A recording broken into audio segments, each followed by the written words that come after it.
Hello everybody, welcome back to another video. Today is episode 11 of your Vancouver Canucks Be a GM mode, as today we got another big episode ahead of us as we're going to be going up against the Minnesota Wild here in this upcoming episode here in round 2. So a rematch basically from last season where we faced them in the conference finals. So it should be a pretty exciting series, but before we head into that, I'd like to just say if you are new to the channel, make sure to hit that like button and hit that subscribe button as well. It'll be very much appreciated, guys. So let's head into this bad boy, and also make sure to go check out my Discord and Twitch channel. The links are down in the description below if you'd like to be more part of the community. I'm a lot in the Discord server, a lot as well, so make sure to check it out. So let's get into today's episode. As you guys all know, the last series against the Colorado Avalanche, I would have to say, was quite a struggle. We weren't able to score very many goals. They just defensively shut us down. Like, we just did not do very well offensively. It was not a very fun series, to say the least. Like, if you take a look at the stats, you know, really one player really stood out for me, and that was really Chris Versteeg. Versteeg just had an amazing playoff run. Edler. But then you look at everyone else, like, we didn't have a lot of big point producers. Daniel only had 2 goals during that playoff series. You know, Burrows only had 1 goal. Someone like Cornelius, who we picked up to get some offense. And same with David Booth, who was an amazing playoff performer for us last year, only had 1 point in 7 games compared to what he was last year. He was a point per game player. So it's a little bit concerning if you're a Canucks fan seeing all these big players not able to produce the way that they should be able to produce. It's kind of concerning right now. And also, you know, we're missing out on a big defenseman in Kevin Bieksa, who's out for the next 4 weeks on a broken fucking nose. I don't know why this game made some injuries like that last forever. It's actually crazy. So let's get into talking about the Minnesota Wild, who we're going to be having to go up against here in the second round of playoff action. And it's basically the same team, but a little bit improved. That top line still very deadly with Parise, Koivu, and Danny Heatley up on the top line. Then you got Cal Clutterbuck, Bouchard, and Setaguchi for the second line. A pretty good second line as well. I quite like it. Then you got McMillan, Brodziak, and Christensen. Not bad. And then you got Balmer, Powell, and Dow. Just a very punishing fourth line, to say the least, is what they got down there. And then defensively is very strong. Spurgeon took a big jump up this year with Suter and Gilbert and Kuba all added onto the core. I don't think we've seen Kuba last year, and their top 6 is pretty good with Stoner and Comfer. So a very, very good defensive core that we're having to go up against, and a very good goalie in Nicholas Backstrom. So it's a little bit concerning for me because, you know, our defense core without Kevin Bieksa is definitely a lot weaker, and I would have to say, you know, having Tanev and Jocelyn in the lineup is definitely not ideal, since we're missing on a big defensive defenseman and Kevin Bieksa. At least this time around, we do have Nick Schultz, which does help, but still, you know, we're missing a big piece in a man like Kevin Bieksa being able to play alongside Dan Hamhuis up on that top pair. We're missing that immensely, so we're definitely going to be up for a battle. That's for damn sure. We're in for quite a battle here with the Minnesota Wild. So instead of me babbling on, let's get right into this, and let's get just right started here against the Minnesota Wild here in game 1. So let's see how this goes. I'm hoping for a good start. You know, I'm hoping for a good start. I'm hoping that we can get that offense going. You know, we weren't able to get that offense going in the last series against the Avalanche. So that's a big thing here. We need to get that momentum going, because if we're not going to be able to, the Wild will definitely take advantage of that. You know, they have a way better second line than what the Avalanche did, and a better defensive core than what the Avs did. So we really need to, you know, take advantage and start finishing our chances. So no goals in the very first period between the Wild and the Canucks. Second period, still nothing. Zip, zip. 19-18 for shots here as we head into the second period of action, or third period of action. Power play for the Wild. We're able to kill it off as a 5-on-3 as well. And then Chris Versteeg, baby, gets another goal. The man is absolutely unstoppable on Chris Versteeg right now. He has just been popping off. He's been a big playoff performer, and he gets a big one here for the Canucks. A power play. We got that one, got killed off immediately. Another power play here. We're up 1-0. It's a very close lead, and Tanev gets an empty netter. I'll take that. And that is it. 2-0 here for the Vancouver Canucks. And, you know, I'll take that dub. You know, Luongo played absolutely amazing. Both goalies played amazing, but Versteeg was the only guy to get a goal there. A little bit of an achievement. So 2-0 victory. So that's huge. You know, we played very well defensively in that game. Luongo stepped up huge, but you know, we got to start being able to score some goals here, boys. You know, I mean, we could win the cup by playing really good defensively, but we're going to be going up against a team sooner or later that is very, very solid defensively with a very, very good offensive core, kind of like what we went up against in the Rangers, where they just absolutely just shut us down, and it really feels like we just been stunted offensively for some reason when we should have been massively improved. We got Versteeg, and Versteeg's been amazing, but everyone else is just not playing to the way that they were playing before. So hopefully we can have a big game here in game 2. Still in Vancouver, so let's see what we can do against the Wild here, boys. So first period, 2-0, John Carlson and Daniel Sedin both getting goals as my controller disconnects on me, of course. So that's a huge one. John Carlson and Daniel Sedin getting a big goal for himself as well. So hopefully we can start seeing that offense. Second period, 4-2. Nice job. Jocelyn gets a big goal. Then Clutterbuck gets a one on the power play. And then Dale Weiss gets one for the Canucks and Jake Dowell. So it's still a 2-goal lead here for the Canucks as we head into the third period of action. 26-17 for shots. Power play to start off. But we get one right back. They both kill it off. Another power play here for the Minnesota Wild. But we kill it off again. Great kill here, boys. If we play really good defensively here in this second period, we can really take control of this series. Could really take control of this series if we just shut them down, play good defensively, and once again, another nice showing there by Luongo. It's going to probably get loud here in a bit here too, boys, of course. I will be right back because I'm going to go shut my window because there's a garbage truck.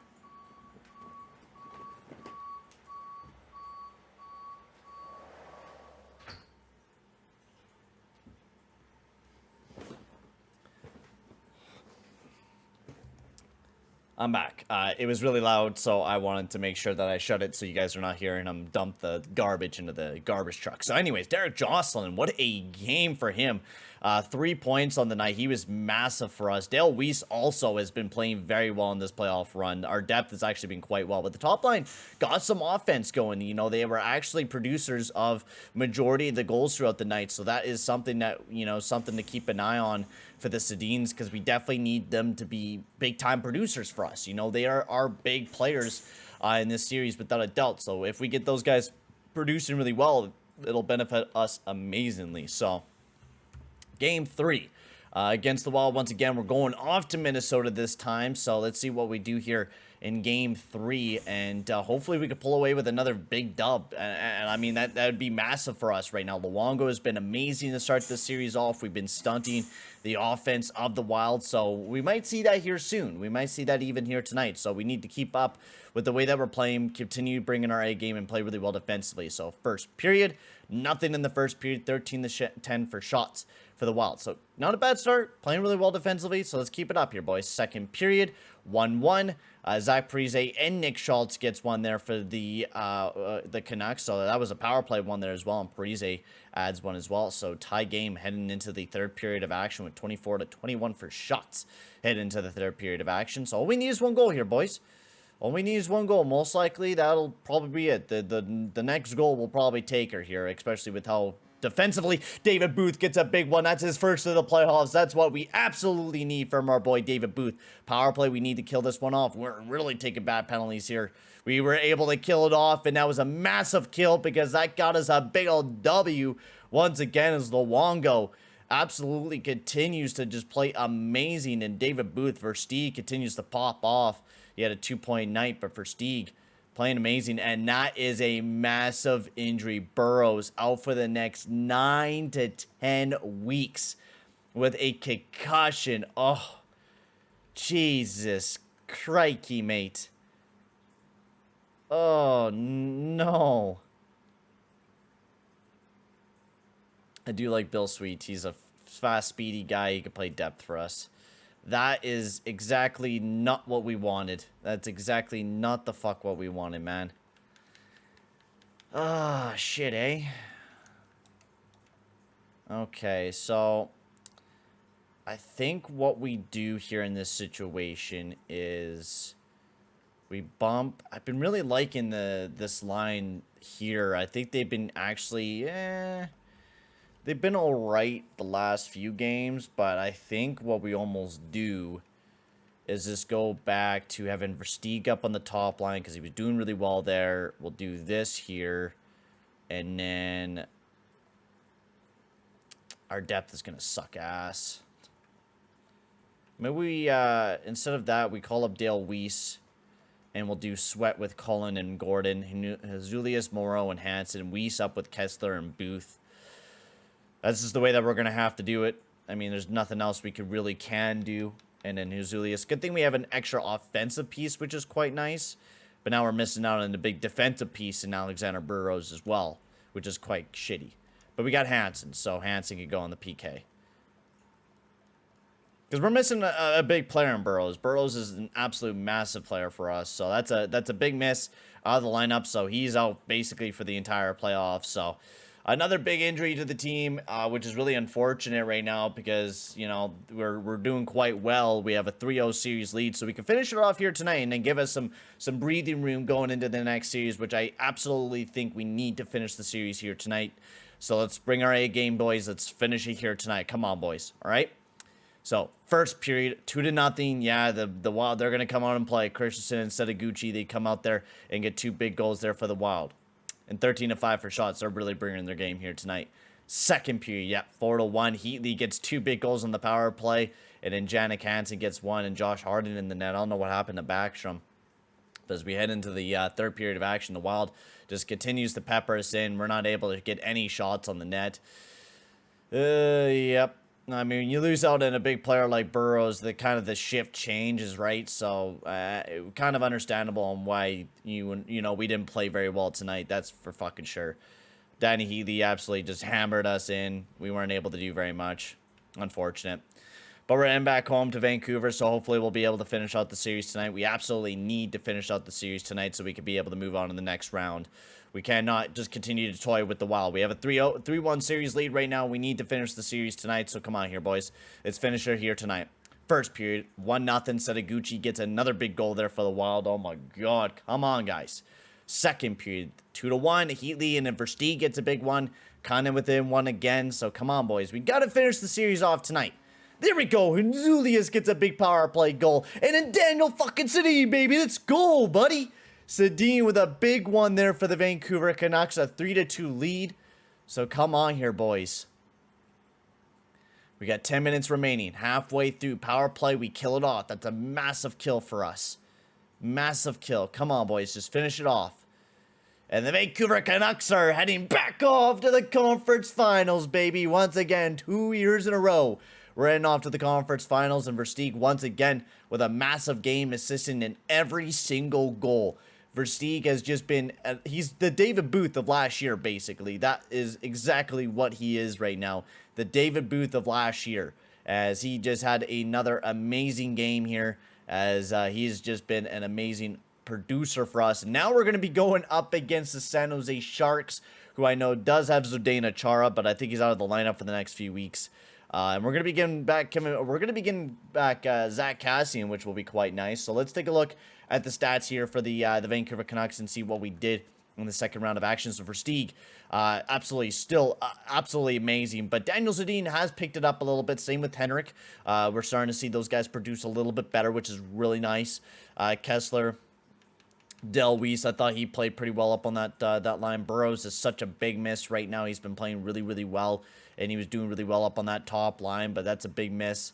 And then the rest of the guys, yeah, we're not having a lot of depth scoring for sure with Matt Cullen. He hasn't produced anything. Same with Bill Sweet. Aaron Gordon's gotten us assists, but not a whole lot of offense from our depth, and that's what we're kind of expecting anyways. We don't have a lot of big offensive guys down there.